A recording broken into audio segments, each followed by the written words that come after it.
Olá, pessoal. Para quem não me conhece, eu sou o Vinícius Santos.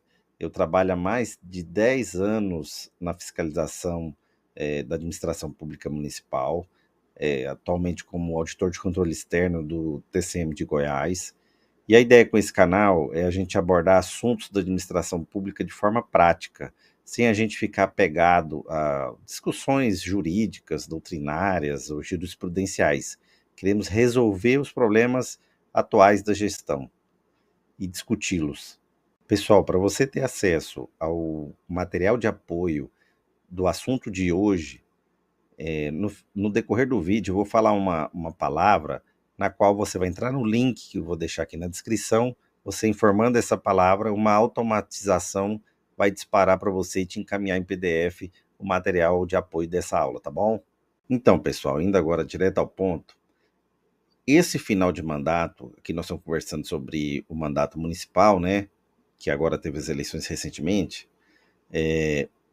ele vai ser regido, ele vai ser disciplinado por duas leis, especialmente. Nós temos a Lei de Responsabilidade Fiscal, que é a Lei Complementar 101 de 2000, e nós temos a legislação eleitoral, que é a lei eleitoral, né, a lei das eleições, que é a Lei Federal 9.504 de 1997. Então, essas duas leis vão pautar a conduta dos gestores durante esse período de finalização do mandato. Aí, pessoal, o que a gente tem que ficar atento? Que essas duas leis, elas não fazem distinção se o gestor perdeu as eleições ou se ele foi reeleito, se ele elegeu seu sucessor, ou se quem ganhou é a oposição. Então, tanto a lei de responsabilidade fiscal como a lei eleitoral, ela vai ser aplicada independentemente da situação desse gestor. Ele pode ter sido reeleito, ele pode ter perdido as eleições, ele pode ter nem disputado, mas esse final do seu mandato, a sua conduta deve respeitar essas duas normas, porque nós vamos falar as consequências caso essas leis sejam desrespeitadas. Então, pessoal, aqui indo direto ao ponto, a Lei de Responsabilidade Fiscal, lá no seu artigo 21, o que ela diz? Que é nulo de pleno direito o ato que provoque aumento da despesa de pessoal e não atenda. Então, o que a gente precisa verificar aqui primeiro? O ato ele tem que aumentar a despesa de pessoal. Então, é possível fazer a compensação dessa despesa, ou seja, eu posso diminuir a despesa em outro local, ou até mesmo eu posso aumentar a receita, porque a despesa de pessoal ela é um índice calculado sobre a receita corrente líquida. Então, se eu aumentar essa receita corrente líquida, em tese eu tenho mais margem para me gastar, né? Então, é admitida essa compensação? A princípio, sim, é admitida a compensação, porque a lei fala o ato que provoque aumento da despesa, ele tem que aumentar, então não é qualquer ato. Então, o que a gente pode ver aqui? Que o artigo 21 ele veda o ato que provoque aumento da despesa, e não atenda às exigências do artigo 16 e 17 dessa lei complementar.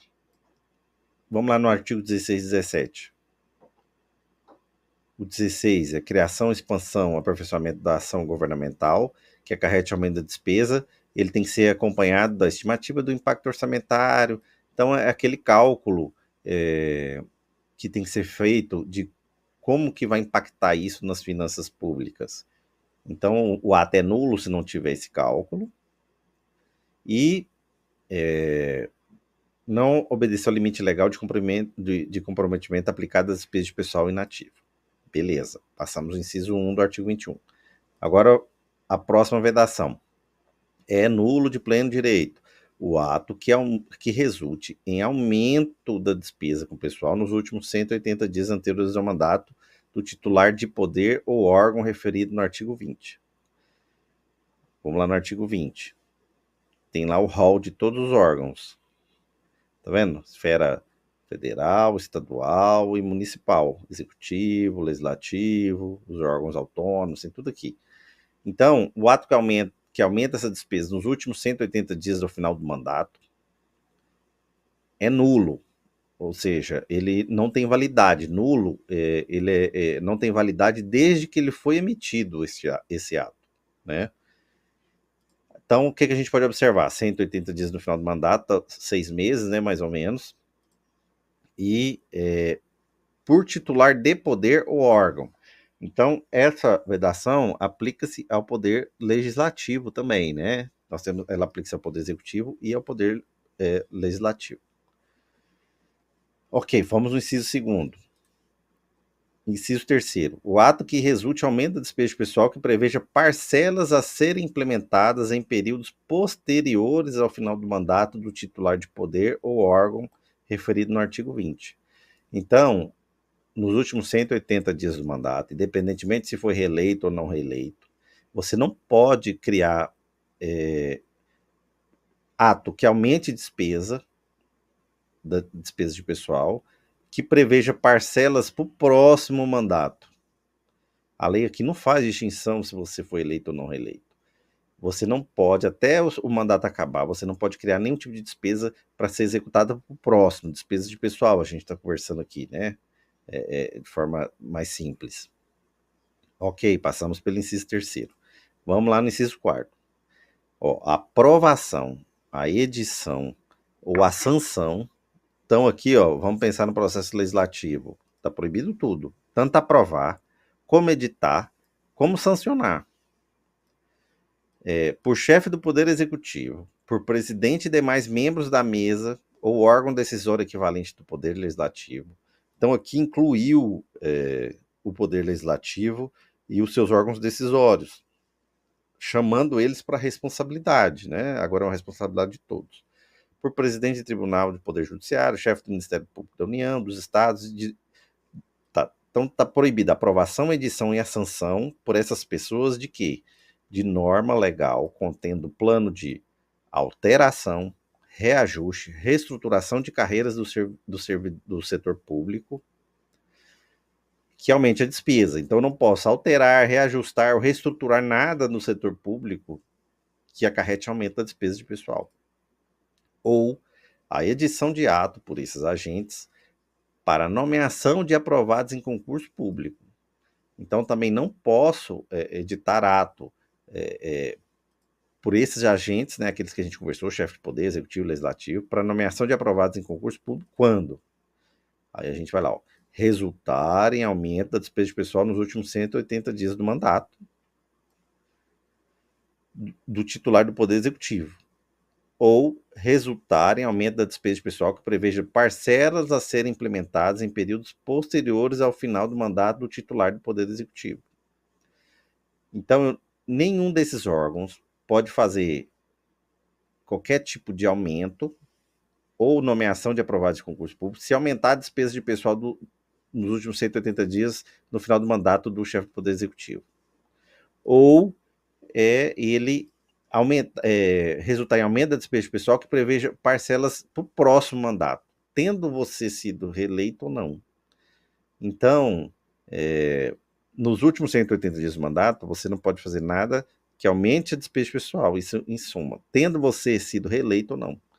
Porque isso vai trazer implicações da lei de responsabilidade fiscal, que ela atrai a fiscalização dos tribunais de contas, né, que podem eventualmente imputar uma multa por uma conduta de ato ilegal, ilegítimo, antieconômico, e também pode atrair a atuação do Ministério Público estadual, né, com possível improbidade administrativa, obrigação de não fazer, ou até mesmo de anular esses atos, né? Às vezes você quer dar um aumento ou reestruturar uma carreira e acaba ela sendo anulada pelo Poder Judiciário, provocado pelo o Ministério Público local, né? Então, nesse final de mandato, pela lei de responsabilidade fiscal, não pode fazer nada que aumente a despesa de pessoal. Agora, pessoal, vamos falar da lei eleitoral. Ela impõe outras vedações. O que ela diz? Então, são proibidas aos agentes públicos, servidores ou não, as seguintes condutas tendentes a afetar a igualdade de oportunidades entre os candidatos nos pleitos eleitorais. Então, aqui a gente já não fala de aumento da despesa. Aqui não é um conceito de aumento da despesa. Aqui é um conceito de condutas, né? Aqui a gente está falando de condutas. Então, o que lá diz? Vamos pegar os principais. Tem várias vedações, mas nós vamos pegar os principais aqui sobre o nosso assunto de hoje. O que lá diz? Que é vedado nomear, contratar ou de qualquer forma admitir, demitir sem justa causa, suprimir ou readaptar vantagens. Atento a isso, suprimir ou readaptar vantagens. Ou por outros meios dificultar ou impedir o exercício funcional, ou ainda ex officio, remover, transferir ou exonerar servidor público, na circunscrição do pleito, ou seja, ser uma legislação, ser uma eleição municipal dentro do município, né, ser estadual no âmbito do governo do estado. Então, nos 3 meses que antecedem o pleito, né, até a posse dos eleitos. Então, até a posse dos novos eleitos, essas vedações ainda se aplicam, sob pena de nulidade de pleno direito desses atos. Como a gente conversou, nulidade implica que desde a sua origem está errado, tem que ser cancelado. Aí tem umas ressalvas, ressalvado. Então, o que você pode continuar fazendo? Nomear, exonerar cargos de comissão, designar funções de confiança, nomear cargos do poder de órgãos autônomos, nomear aprovados em concursos públicos homologados desde o início do prazo. A gente 3 meses antes das eleições, né? E a nomeação é a contratação necessária à instalação do funcionamento inadiável de serviços públicos essenciais, que a jurisprudência diz do TSE, né, que é questões relacionadas à saúde, segurança e sobrevivência, né? Transferência e remoção ex officio de militares, policiais civis, agentes penitenciários. Então, nesse período, você, até a posse dos eleitos, 3 meses antes das eleições, até a posse dos eleitos, você não pode readaptar ou suprimir vantagens. O que significa? Esse readaptar é um conceito jurídico bastante amplo. O que é readaptar? A gente consultando a jurisprudência do TCE, nós temos vários exemplos pontuais. Mas por prudência, o gestor tem que pensar que readaptar pode ser qualquer coisa. Pode ser para mais, pode ser para menos, pode ser para transformar algo até que não haja aumento, mas chamar de outro nome, mudar a natureza jurídica.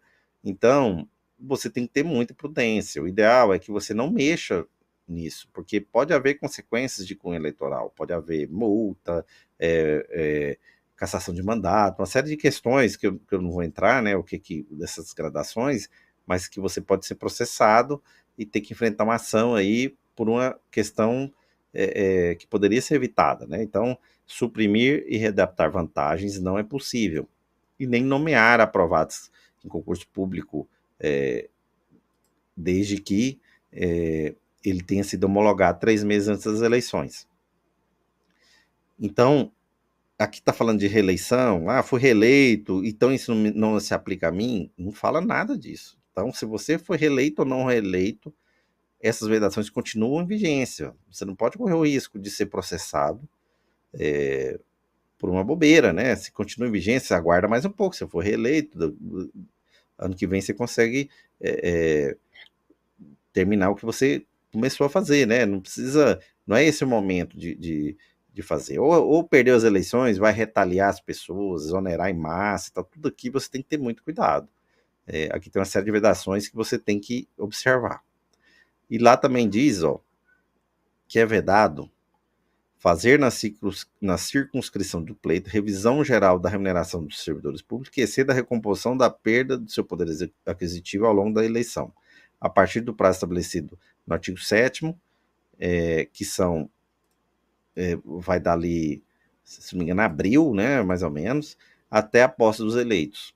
Até a posse dos eleitos, fique com isso na mente, até a posse dos eleitos. Então, até a posse dos eleitos, eu não posso dar revisão geral, aumentos gerais aos servidores públicos, exceto para recompor a inflação do ano da eleição. Então, você tem que ter muito cuidado. Porque essas vedações eleitorais, elas também existem junto com as vedações que a gente conversou da lei de responsabilidade fiscal. Então eu posso nomear aprovados em concurso público se meu concurso foi homologado 3 meses antes das eleições? Em tese, sim, desde que não aumente a despesa de pessoal. Então você está pisando em ovos. Então é um momento, tudo que você faz vai ser visto com lupa, né, pelos órgãos de controle. Então você tem que ter muita prudência e não é o momento de sair dando aumento, reestruturação, criação de auxílios e essas coisas é o momento de pisar no freio, né? E não ficar concedendo aí nada que possa colocar em perigo uma história, né, política, sua reputação, né? Não vale a pena, sua ou do seu gestor, né? Não vale a pena colocar em risco. Então, pessoal, você está gostando do conteúdo? Se você tiver, eu peço para você seguir o meu canal, que a gente vai tentar trazer cada dia mais assuntos interessantes para a gente debater aqui, assuntos atuais, problemas da administração pública, sem a gente ficar apegado a posicionamentos, a filingranas. É uma questão mais executiva e direta. Então, curta o vídeo, se possível, ajuda muito o canal, e divulgue o máximo possível e se inscreva para receber. Você tem que colocar lá no sininho, nas notificações, para você receber uma nova notificação sempre que um novo vídeo vier ao ar, tá bom? A palavra de hoje para você receber o material de apoio desse vídeo é controle. Então você entra no link que está na descrição do vídeo, coloca lá controle e você vai receber o material de forma automatizada. Você vai receber o material do nosso assunto de hoje em PDF ali, esquematizado, para você poder consultar depois, tá bom? Retomando, pessoal, outra dúvida que eu tenho recebido muito lá, que o pessoal me procura para tirar, é o seguinte: a lei proíbe eu fazer concurso nesse final de mandato agora, especialmente depois das eleições. O que a gente tem que pensar? Que a lei de responsabilidade fiscal veda criar despesas, né? Atos que aumentam a despesa. Então, estrito senso, o concurso público, ele não aumenta a despesa de pessoal, né? Porque você não está recrutando, você está fazendo um ato preparatório para recrutar essas pessoas. Então, a princípio, não ofende, né? E, do ponto de vista da legislação eleitoral, ela proíbe a nomeação de pessoas, condutas que tendem a desequilibrar o pleito, né? Então, ela não veda expressamente fazer o concurso, ela veda nomear aprovados, mas ela não veda fazer o concurso propriamente dito. Mas a gente tem que ter muita parcimônia nesse momento, né? Nós estamos acabando o mandato. Se eu não tiver sido reeleito, então eu tenho que ter mais cuidado ainda, porque qualquer movimento nesse sentido de fazer um concurso pode ser interpretado por quem ganhou, pela oposição, como uma tentativa de inviabilizar o próximo mandato, né? Fora os impactos, porque depois que você faz o concurso, surge uma obrigação de nomear aqueles aprovados. Então a gente sempre recomenda, olha, não é o momento de fazer concurso, fique calmo, espere acabar a administração, qualquer concurso corre sério risco de ser paralisado, seja por uma ação do Ministério Público, seja por uma ação do Tribunal de Contas, haverá denúncias de direcionamento, então vai ser algo muito tumultuado que eu pessoalmente acho que não vale a pena a gente assumir, né? Outra questão importante fui reeleito, posso fazer? Até que você pode fazer. Às vezes está sendo até imposto, né? Seja por um termo de ajustamento de conduta que você assinou com o Ministério Público, uma ação judicial do Ministério Público, ou uma imposição do Tribunal de Contas. Mas sempre levando isso em consideração, né? Que você está pisando em ovos. Qualquer conduta que você faça vai ser avaliada do ponto de vista da lei de responsabilidade fiscal e da legislação eleitoral. Então você tem que se conduzir com bastante cautela nesse momento. Obrigado por me acompanhar até aqui. E se você quiser saber mais sobre o que pode ou não pode fazer no final do mandato, confira o vídeo sobre se eu devo ou não exonerar todos os comissionados e temporários. Clica aqui no card e assista também esse vídeo, que ele é bastante interessante, acho que pode ser útil para você.